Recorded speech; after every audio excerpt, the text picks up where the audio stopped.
Jack Johnson, State Senate Majority Leader, thank you very much for joining us live from Washington, D.C. So it is 7 o'clock Eastern time. In 3 hours, you and also Attorney General Skrmetti will be there in the Supreme Court. Also, Solicitor General Matt Rice will also be in front of the Supreme Court arguing, defending SB 1. This is a big deal for the state of Tennessee. It really is, Dan. This is a test case for the entire nation to establish the right that states do, in fact, have the constitutional authority to regulate transgender reassignment surgeries on minors and, in fact, prohibit them. As you know, we passed that legislation a couple of years ago. It's been making its way through the court system. It is in effect right now. The law has been upheld, but it is being tested before the United States Supreme Court. So I've never been to the Supreme Court, never thought that my first visit there would be to hear oral arguments about a law that I've had. So I mean, we can talk about the policy all you want. We all know how everybody feels on this here in the state of Tennessee that listens to WTN. But give me the vibe. This is just weird. You know, I'm such a political nerd. Give me the vibe of Attorney General Jonathan Skrmetti and Matt Rice. I mean, does he get nervous? Do they get nervous at this point in their careers as the Attorney General of the state of Tennessee with Skrmetti? Well, I tell you, if so, they're not showing it, and that's by no means are they showing any degree of arrogance. As you know, we have, I believe, the best Attorney General in the entire United States. Our State Attorney General, Jonathan Skrmetti, he is a brilliant lawyer. He has a brilliant legal team around him. You mentioned Matt Rice, the Solicitor General, who will actually be doing the arguments in front of the court. It is an amazing team, and this really is the Super Bowl for lawyers. This is the Super Bowl for anyone who's in the legal profession to get to this point and be arguing cases, before the United States Supreme Court. So I'm going to, they're friends of mine. I'm going to speculate that they're excited. Maybe I wouldn't be surprised if they have some butterflies in their stomach. I certainly would. I'm simply observing. I will be there. I'm awfully glad I don't have to say or do anything in the courtroom. Well, you were one of the architects of this bill, and then it goes Senate, House, up to Governor Lee, passed, and then it goes through all of the various lawsuits and judges up and down. So now it reaches the Supreme Court. And just so folks know, and I did cover this in the 5 o'clock hour, this entails banning kids getting puberty blockers, chemical castration, surgeries, mutilation, would all be banned in the state of Tennessee. Healthcare providers would be banned from providing these services. Now, some people are saying, Senator Johnson, that if this goes through the Supreme Court, that the next step would be that Tennessee would try to ban this for adults as well. Because right now, obviously, this is about kids under the age of 18. But, you got the slippery slopers out there that are saying, oh, no, the next step is they're going to try to ban adults from doing the same thing. Well, I have no inclination to do that, Dan. I support the right of adults to make decisions and live their lives in the manner that they choose, as long as they're not hurting anyone else. And it is a very important key distinction, and I'm glad you asked about it. We have a compelling interest to protect kids, and that's what we're doing with this legislation. We're protecting kids from having their bodies irreversibly and irreparably damaged, mutilated, whatever you want to say, removal of breasts, alteration of genitals. We shouldn't be doing that in Tennessee. Now, in Tennessee, you're at the age of 18, you're recognized as an adult. That's our age of majority. That's when you can get a tattoo. That's when you can, you can't smoke or drink because that's age 21, but you can join the military. You don't have to obey your parents anymore. If you're on your 18th birthday, you wish to go have one of these procedures done, I do not support any government involvement in that. We have a compelling interest to protect kids. So I would refute that notion. I've heard it as well, and I'm glad you brought it up. We're about protecting kids. One of the things, and I got to take a quick traffic break, but one of the things that I covered earlier was about people who go through this, kids who go through this, and then they experience some regret. Senate Majority Leader Jack Johnson is joining me live from Washington, D.C. And, Senator, I want to play you this piece of audio. I did play it in the 5 o'clock hour, but lots of new people joined in the 6.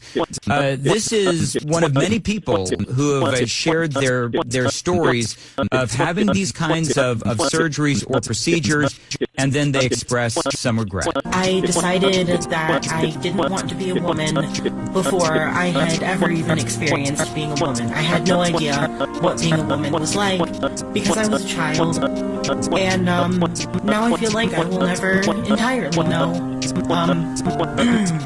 I want to say that I really feel like some people in the trans community and the trans medicalists and the doctors really target the most vulnerable of us. And that is something that a lot of people have said. When you were researching how to craft this bill, SB 1, a couple of years ago now, I guess it's been, but when you looked at the people that had regret over these surgeries, did you find, I know there's a lot of people that talk about this, but is there research that shows that there's a lot of folks that have had this regret? I mean, I've seen numbers, but the numbers vary so wildly.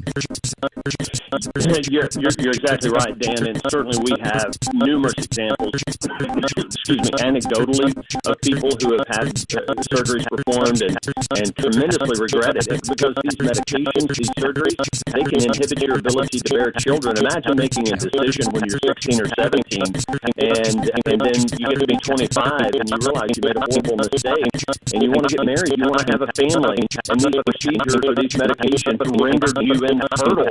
How horrific would that be?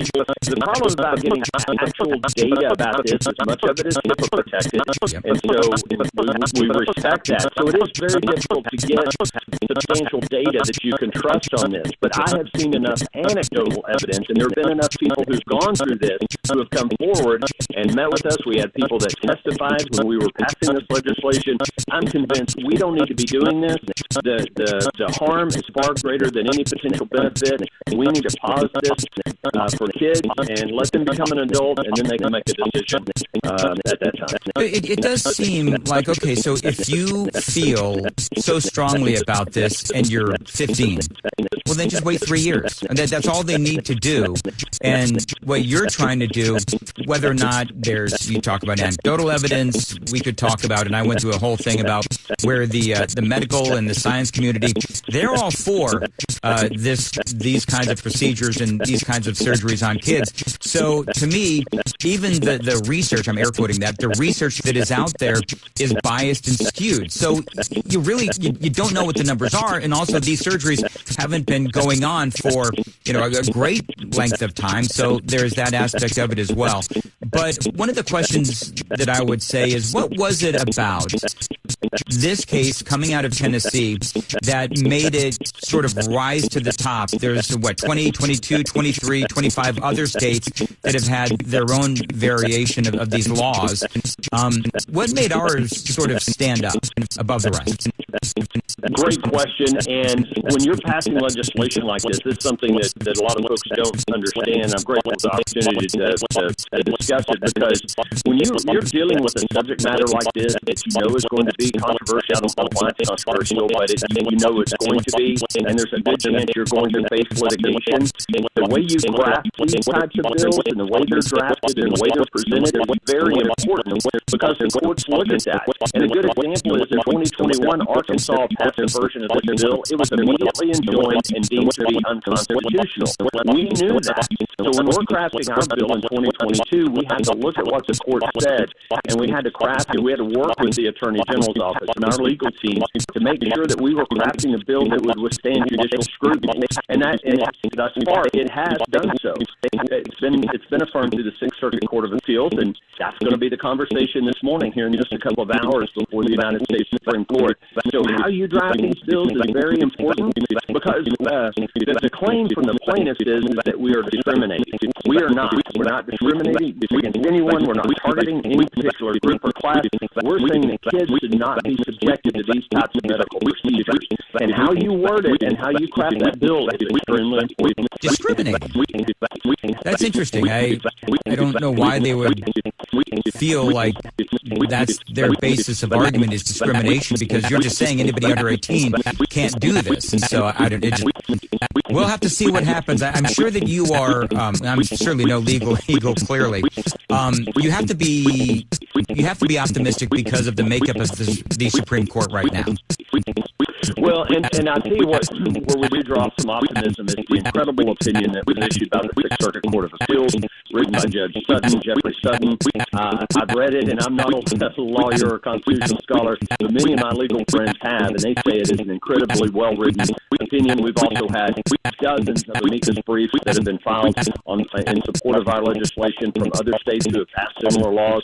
So again, it's up to the court, and I respect the court. I'd never be presumptuous to try to predict how they will decide, but I'm hopeful and cautiously optimistic, and very much looking forward to these oral arguments here in just a couple of hours. All right, thank you very much for joining us, Senate Majority Leader here for the state of Tennessee, Jack Johnson, live from Washington, D.C., just a couple of hours before Attorney General Skrmetti, going in front of the Supreme Court. Also, Solicitor General Matt Rice, also going in front of the Supreme Court and arguing for SB 1. I think this is going to be great. I believe that this is going to pass.